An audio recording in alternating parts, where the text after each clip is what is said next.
Supplemental affidavit. I, Ramil L. Madriaga of legal age, Filipino and with address at care of Annex 2 BJMP Camp Bagong Diwa, Taguig City, after having been duly sworn in accordance with law, do hereby state: 1. I am currently a detainee at Camp Bagong Diwa, Taguig City, for charges of kidnapping, criminal case number RMNL-22-05157-CR and R-MNL-22-05158, pending before the Regional Trial Court, Branch 21, RTC Manila. 2. On November 29, 2025, I executed an affidavit which was subscribed and sworn to before Attorney Cynthia Viñas Pentonal on the same day. In my affidavit, I narrated my involvement with then President Rodrigo Roa Duterte, PRRD, his daughter Sara Duterte, Sara, other members of their family, and their close associates. More specifically, I provided a personal account of the various works I did for the aforementioned individuals, including campaign and organizing activities, intelligence gathering and sabotage, and transportation of large sums of money under the direct instructions of either PRD or SARA. 3. With my consent, my affidavit was submitted and referred to the Office of the Ombudsman through a letter dated December 15, 2025. 4. After I executed my affidavit, I learned that Sara denied any affiliation with me and that she has no personal or professional relationship with me. She added that she has never given me any instruction of any kind. 5. I received through my counsel a copy of complaint dated March 4, 2026, filed by Sara or BP Sara herself before the Office of the City Prosecutor, Taguig City, for perjury. In her complaint, BP Sara reiterated that she has no personal or professional relationship with me. In fact, prior to the dissemination of the Madriaga affidavit, BP Sara had no recollection of knowing, meeting, or interacting with me. 6. However, her denial of any affiliation with me is absolutely false. She lied under oath in her perjury complaint against me. Hence, I decided to execute a supplemental affidavit providing further details on the narration I made in my previous affidavit with additional accounts of other orders, tasks, or works given to me by either PRD or SARA or BP SARA. Engagement activities with President Rodrigo Roa Duterte. 7. Prior to the 2016 national elections campaign, I was working for then Congressman Roylo Goles as one of his political officers specializing in intelligence gathering and sabotage operations. Congressman Goles decided to support the candidacy of PRRD. Hence, he introduced me and endorsed my services to PRRD during their meeting at the latter's residence in Taal Street, Bangkal, Davao City, around the 2015 or early 2016. He mentioned to PRRD that I was previously under detention and that I later survived death row. Congressman Goles also added that I am his #1 asset in the National Security Council during his time as National Security Advisor. 9. When PRRD was elected president, Cong Goles' brother, Ferdinand Goles, was appointed as a member of the Board of Directors or the Base Conversion and Development Authority, BCDA. On the other hand, PRRD directed me to serve as a counterintelligence agent for the National Security Council. 10. However, I was never under the employ of the Office of the President or any government agency. Instead, I was directly employed by PRRD. I received my salary from a certain canlas, a PNP officer, provisionally from Davao, at the start of every month in the amount of 100,000 pesos to 150,000 pesos in cash. 11. As part of my duties, PRRD specifically instructed me to monitor, operate, and sabotage former Senator Trillanes. However, PRRD was apprehensive in ordering the assassination of Senator Trillanes because of the latter's support and contact in the armed forces of the Philippines. 12. Sometime in 2018, PRRD asked Sara, BP Sara, to go to his home in Taal Street, Bangkal, Davao City, to discuss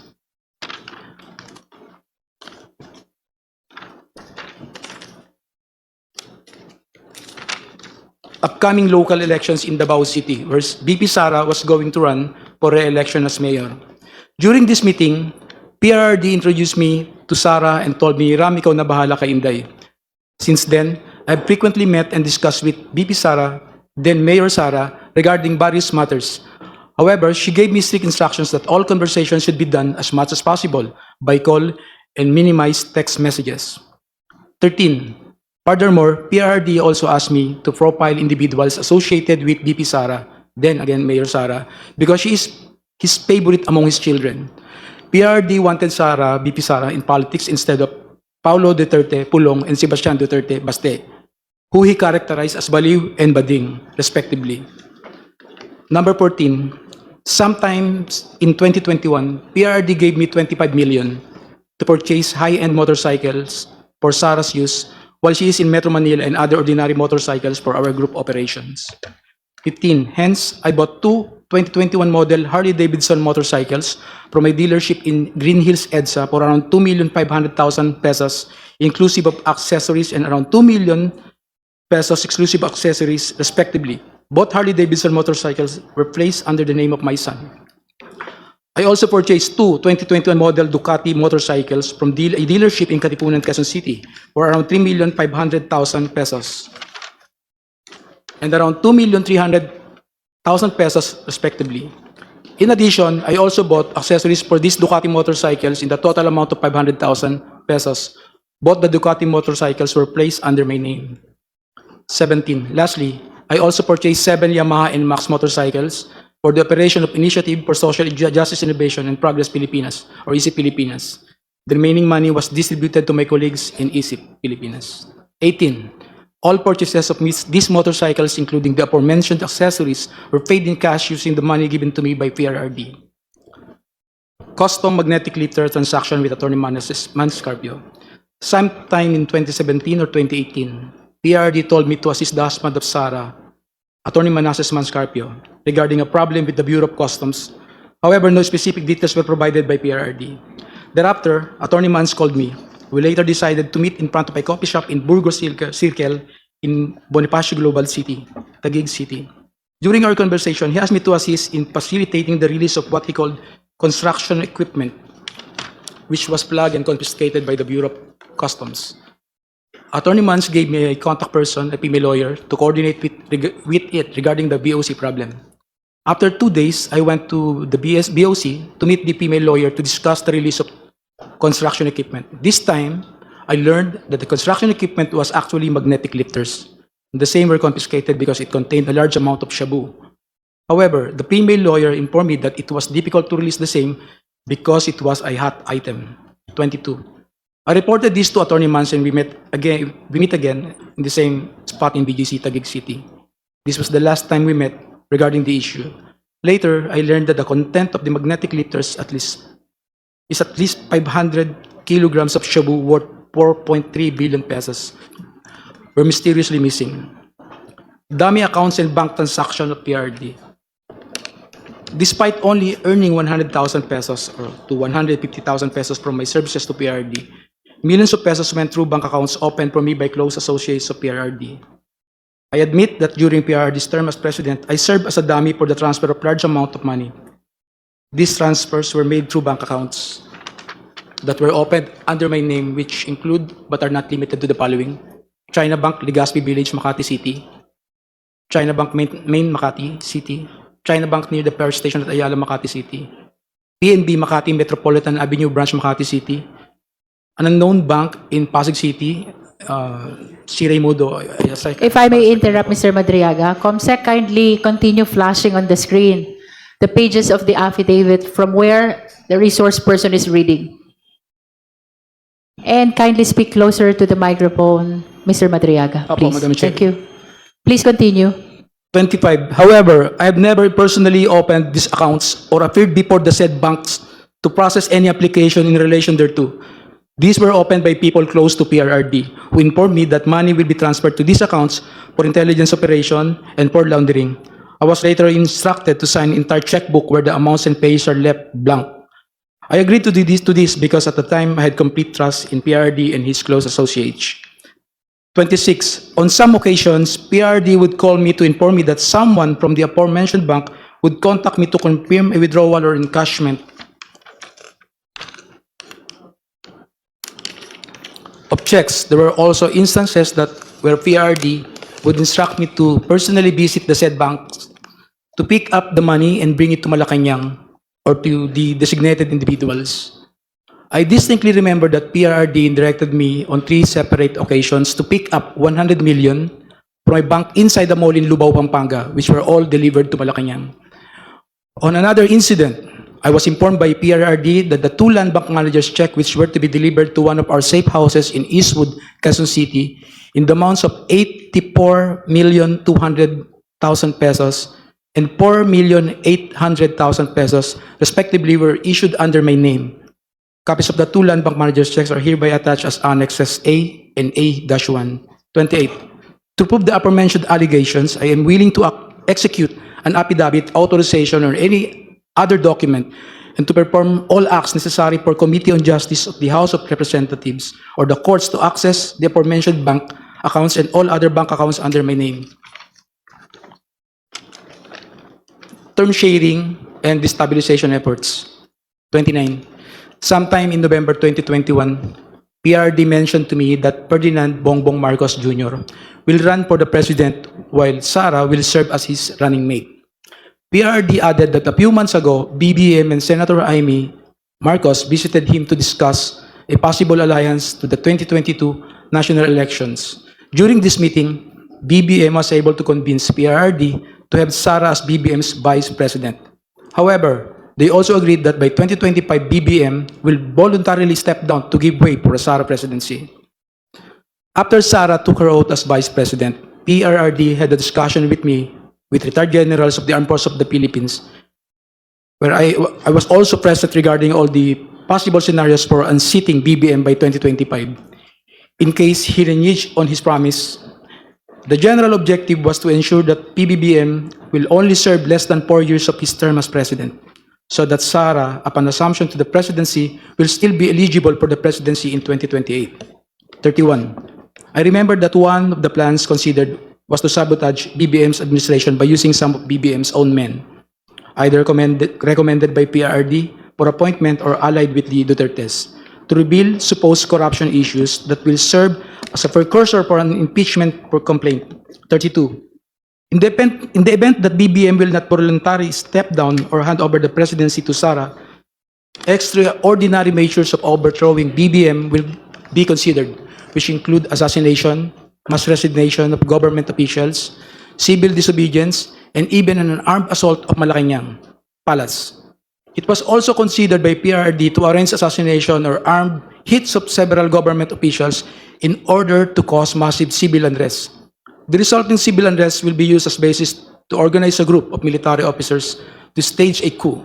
33. One of my assignments was to recruit civil groups, schools, clubs, fraternities, criminal groups, and syndicates. Inday Sara is my president, ISIP, at 2022 national elections campaign. 34. In 2020, I was instructed by PRRD and Sara to help form a group to support Sara's candidacy for president in the 2022 national elections. Hence, I helped establish and register a non-profit corporation called Initiative for Social Justice Innovation and Progress, or ISIP Pilipinas, Incorporated. But to us supporters of Sara, ISIP actually stands for Inday Sara is my president. I helped establish ISIP together with some friends of BP Sara and alumni of San Sebastian College of Law, SSC Law, including Assistant Special Prosecutor Ryan Ray Kilala of the Office of the Ombudsman and his wife, Aurea Fortuna Kilala. A screenshot of one of ISIP's video conference meetings where Sara and Attorney Ryan were present is here to attach as Annex B. A photo of Attorney Reynold Monsayac wearing an Inday Sara is my president is here to attach as Annex B-1. 35. I got close with Attorney Ryan, who was previously a professor of Sara and former associate dean of SSC Law. He shared with me that Sara was not particularly good in school, was often struggling with her academics, and habitually rude and violent to other students. Hence, Attorney Ryan used his influence in San Sebastian College of Law to ensure that Sara received passing grades despite her poor academic performance. 36. Attorney Ryan and his wife became quite close to me and my family that they agreed to serve as godparents in my son's wedding. A photo of Attorney Ryan and Rhea taken during my son's wedding is here to attach as Annex C. Shortly after we organized ISIP, I was informed by PRRD that funding will be made available for the activities of ISIP through the contribution of his friends and supporters. One of those friends and supporters is Lin Wei Zhong, who was the financial officer of Parmalee Pharmaceuticals. Sometime in June or July 2021, PRD informed me that someone will call me to directly coordinate the turnover of 175 million to fund ESIP's organizing efforts, promotional and campaign activities. Thereafter, a man called me to proceed to the basement parking of Seda Hotel, Quezon City, to pick up the said amount. Thus, I hurriedly went to the place with my cousin Rosendo Madriaga. As I recall, the money was placed inside several large backpacks and bags, which were handed to me at basement of parking of Seda Hotel, Quezon City. I loaded the same to my white Toyota Land Cruiser.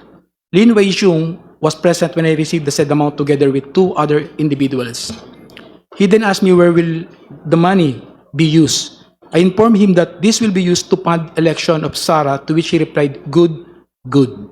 40. I directly brought this money to my house for safekeeping. Thereafter, I used this money to fund the campaign activities of ESIP across the country and to establish, organize, and maintain its chapters for the purpose of promoting Sara's presidential bid in 2022 national election.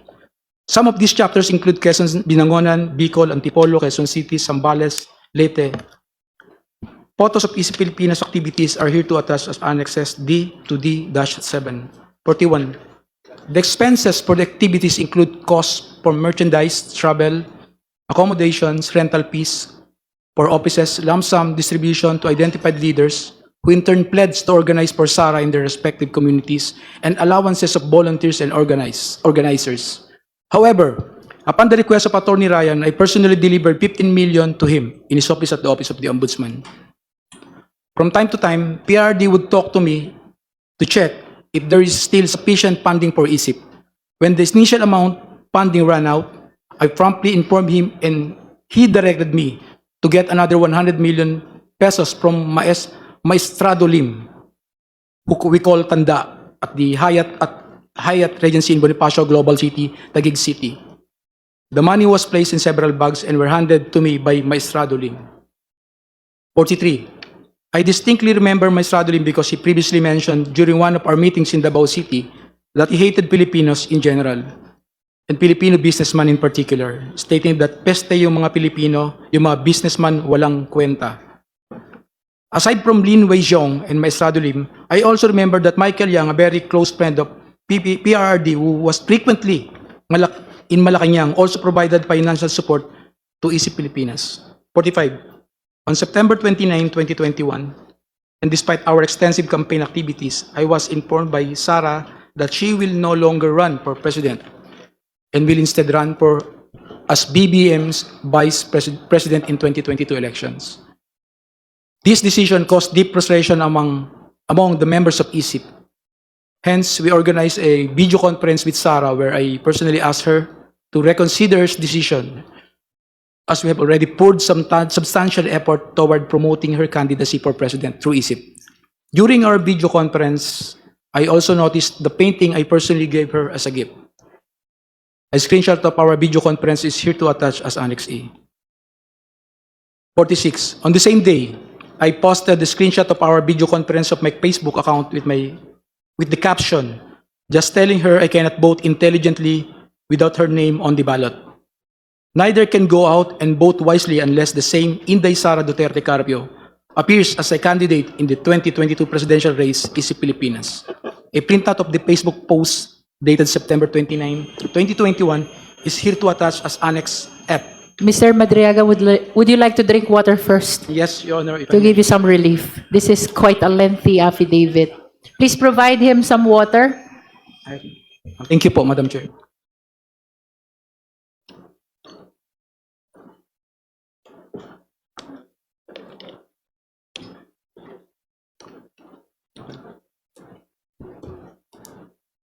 Can I proceed, Madam Chair? Yes, you may. 46. On the same day, I posted the same screenshot of our video conference on my Facebook account with the caption, just telling her I cannot vote intelligently without her name on the ballot. Neither can go out and vote wisely unless the name Inday Sara Duterte Carpio appears as a candidate to presidential race, Pilipinas. A printout of the Facebook post dated September 29, 2021 is here to attach. May I know what's happening to you, Mr. Madriaga? You seem to be crying. Are you crying? I just remember one moment. Are you crying? I just, You are nearly crying. I'm,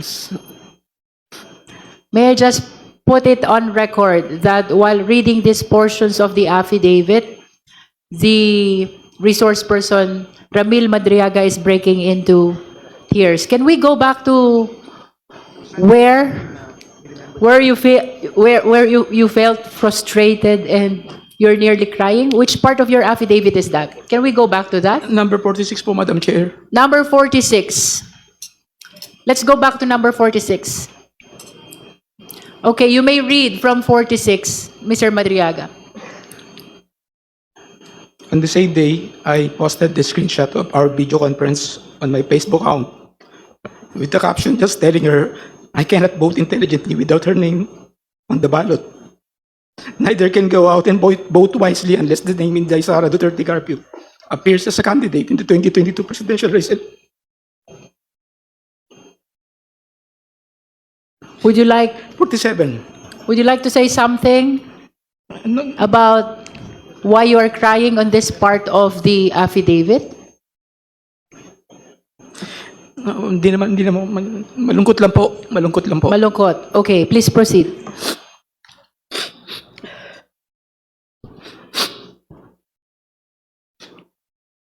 Madam Chair, can we allow the witness to please? And he should be allowed to proceed as soon as he has composed himself. Madam Chair. May I proceed, Madam Chair? Are you ready? Opo, Madam Chair. Okay, you may proceed, Mr. Madriaga. 47. Nevertheless, Sara proceeded to run as BBM's vice president under the Unity ticket. I continued assisting her campaign for vice president during campaign sorties. I served as advance party to municipalities, cities, provinces where Sara was scheduled to visit and campaign. In several of these campaign sorties, I personally joined Sara together with other members and volunteers of ISIP, which to us now refer to Inday Sara para sa ikalawang Pangulo. Photos of Sara and me in several campaign sorties are here to attach as Annex G to G-3. 48. During one of the activities of ISIP in Bataan, I got to know a group of farmers who were asking for assistance because of land grabbing incidents in their area. I tried assisting them and I discovered that the entity behind the land grabbing in First Bataan Maribeles Holdings Corporation. More than a year later, I informed Sara about this concern and she told me to bring the group to one of her residences in Metro Manila located at Serendra Bonifacio Global City, Taguig City. I asked the group of farmers to wait outside of Serendra as I went to talk to Sara. When I mentioned to Sara the First Bataan Maribeles Holdings Corporation is the one involved in the land grabbing incidents, she told me that she cannot do anything and that she will no longer meet with the group of farmers. Through ISIP, I also came to know Attorney Reynold Monsayak, who likewise provided valuable support to ISIP.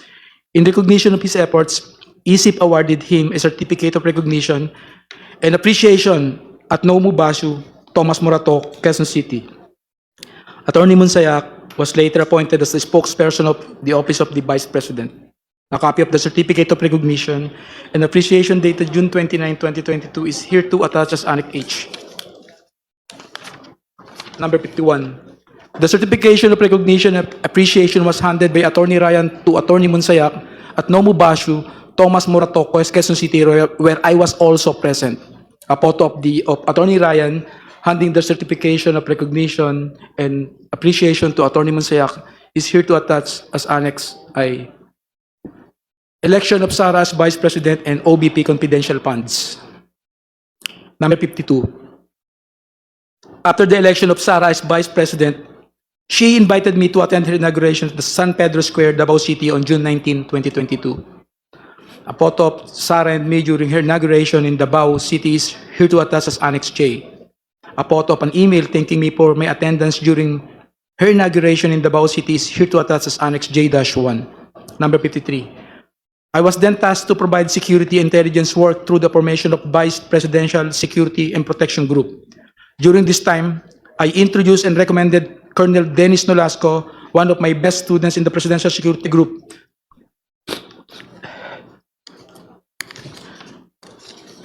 To assist this matter. Number 54. Colonel Nolasco then tapped the services of Colonel Raymond Dante Lachica to head the BPSPG. Afterwards, I worked with both Colonels Nolasco and Lachica from July 2022 to April 2023 for tactical transport services, security of SARA and other VIPs, handling and conveying and highly confidential information, and the transportation of large amount of money to several persons as instructed by SARA. Money deliveries under the instruction of SARA. In the morning of December 20, 2022, SARA called me and she said, "Sir Ram, please coordinate with Colonel Nolasco. Meron tayong deliver sa San Pablo, Laguna, sa night street, at sa Ombudsman." SARA added, "Bawi tayo sa kanila later."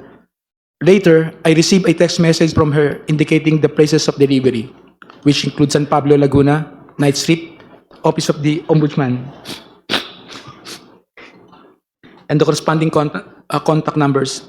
Number 56. Later that morning, Colonel Nolasco sent me a text message directing me to go to the DepEd Central Office in Pasig City, beside Ultra, at around 1:30 p.m. for the transport.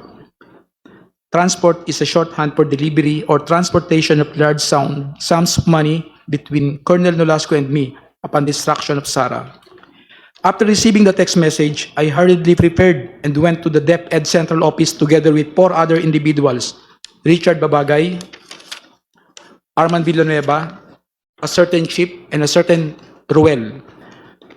Number 58. Richard and I were aboard my blue Toyota FJ Cruiser, while Arman, Ruel, Noel, and Chip came in Toyota Grandia with the sticker Inday Sara Champura Duterte attached to both sides of the van.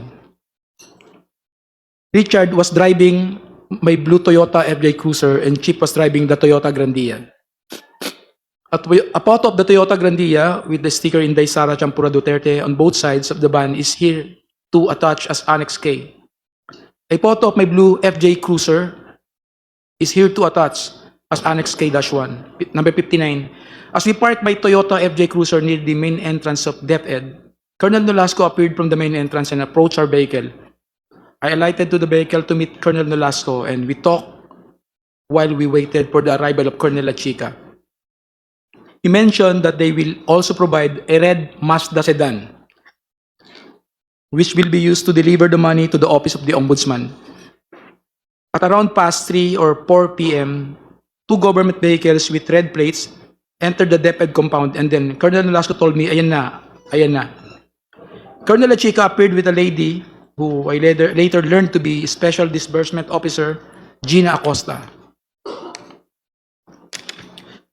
Thereafter, 4 large dark bags were unloaded from the vehicles. 3 large dark bags and 1 lighter colored and relatively smaller bag. Colonel Nolasco told me that each bag contained around 30 million pesos to 35 million pesos. The 4 bags were brought to where Colonel Nolasco and I were standing, which was near my blue Toyota FJ. Afterwards, I signaled Arman and Richard to load the same to our vehicles. The two large dark bags were placed in the Toyota Grandia, and 1 large dark bag and 1 lighter colored bag were placed in my blue FJ Cruiser. The bags loaded to the Toyota Grandia were to be delivered separately to San Pablo, Laguna, and Nomu, Bashu, Tomas Morato, Quezon City on the same day. The remaining bags, initially loaded to my blue FJ Cruiser, were immediately transferred to the red Mazda sedan prior to our departure from the DepEd compound and were to be delivered to the Ombudsman parking lot the following day. Then, the red Mazda sedan proceeded directly to my residence in Cainta, Rizal, and was driven by Renoel. Before leaving DepEd Central Office, Colonel Nolasco told me to get my share from the said bags, and he and Colonel Lachica have already taken theirs. Hence, I took 1 million pesos for myself. from the lighter colored bag loaded to the red Mazda sedan. That's when I verified that the contents of the bags were bundles of cash in 1,000 denominations and packed in stacks of 1 million pesos, each tightly sealed in transparent plastic.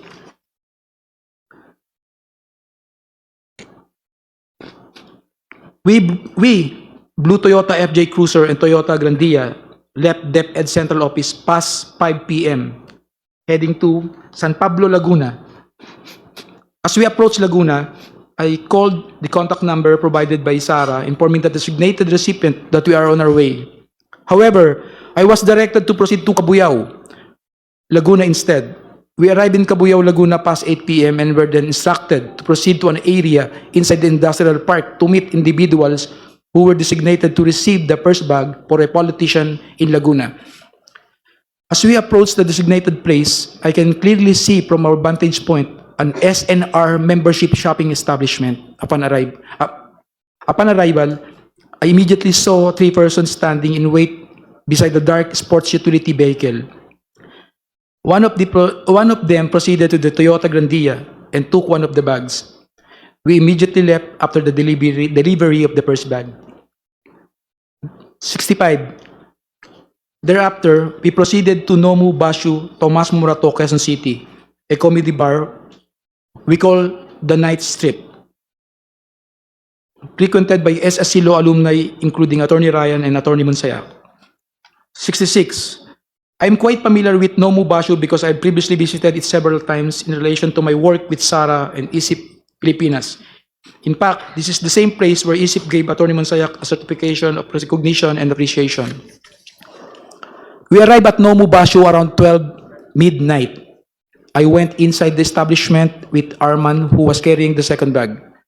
I immediately saw Attorney Monsayak, who was at the same time, in the middle of the place together with a woman and several men.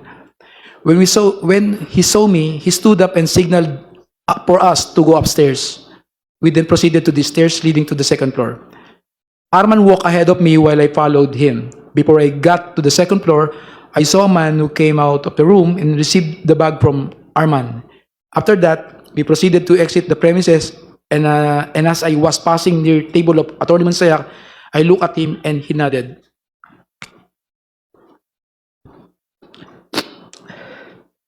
And we completed the delivery to Nomu Bashu. We stopped to eat around the area while eating. I told Arman and Richard to meet me at my house in Cainta, Rizal, later that day at 8 a.m. Number 70. At around 8 a.m. the same day, the team met in my residence at Cainta, Rizal before we traveled to the last location, OMB parking area.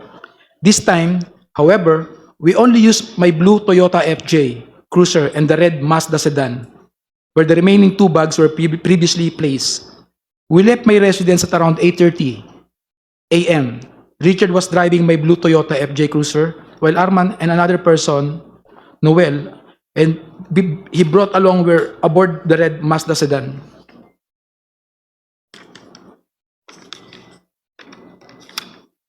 '71.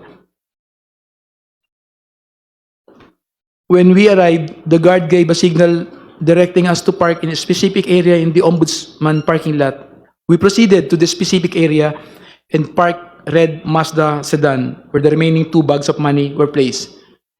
We left the keys on top of the left front of the wheel, which is our usual practice for delivering large amounts of money. 72.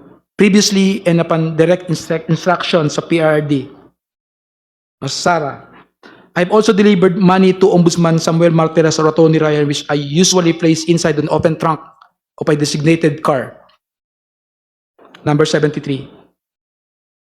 After completing the last delivery, we left the Ombudsman compound aboard my blue Toyota FJ Cruiser. A few years later, I read from several media reports that 125 million OBP confidential funds in 2022 were reportedly utilized in just 11 days. This is wrong because I personally disposed the money in less than 24 hours. Sarah attempted to visit me at Annex 2 BJMP Camp Bagong Diwa.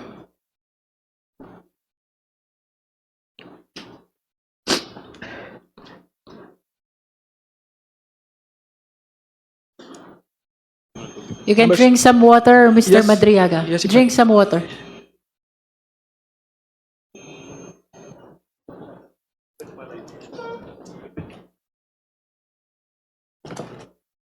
Thank you po, sir.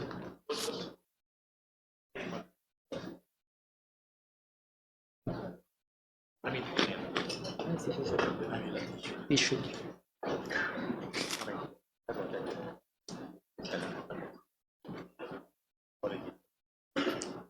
May I proceed, Madam Chair po? Feel free to start whenever you want.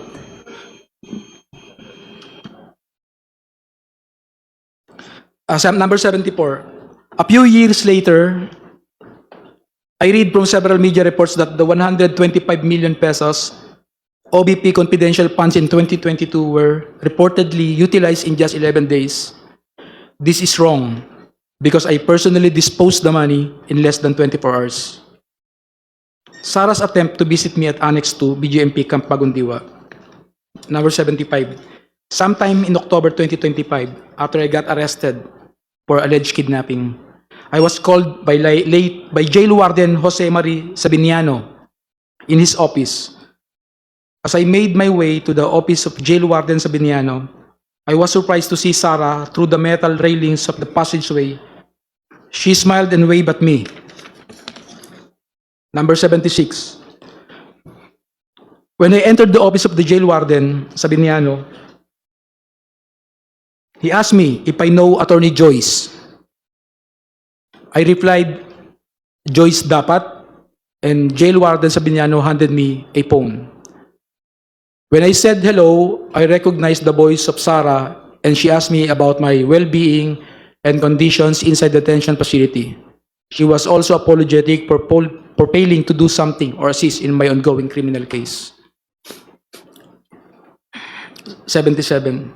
Frankly, I felt bad and disappointed given that Attorney Harry Roque filed the case against me in retaliation after I tried to expose his land-grabbing activities in Marabeles, Bataan, together with his Philippine offshore gaming operator partners. As I previously mentioned, I was merely trying to assist the farmers of the said area who were supposed to be awarded of their certificate of land ownership award by the Department of Agrarian Reform but fell victim to Attorney Harry Roque's activities. Attorney Roque and his POGO partners wanted to convert the said place into a POGO hub after he facilitated the transfer of at least 60 land titles to First Bataan Maribeles Holding Corporations. In fact, Danny Corral, President and Chief Executive Officers of First Bataan Maribeles Holding Corporations, is also an incorporator of Lucky South 1999 Outsourcing Incorporated and Lucky South 1999 Corporation, which were involved in POGO operations in Pampanga. Number 80, more importantly, I felt betrayed that despite all my efforts to support Sarah, to the extent of even committing high-risk acts for her and her family, she did not lift a finger to stop Harry Roque, who is her known ally and supporter, from filing the unfounded kidnapping case against me. In witness hereof, I have here and to set my hand this April 2026, April 11, 2026 in Taguig City. Appliance signed Ramil Madriaga. That will be all your, Madam Chair. Thank you, Mr. Madriaga.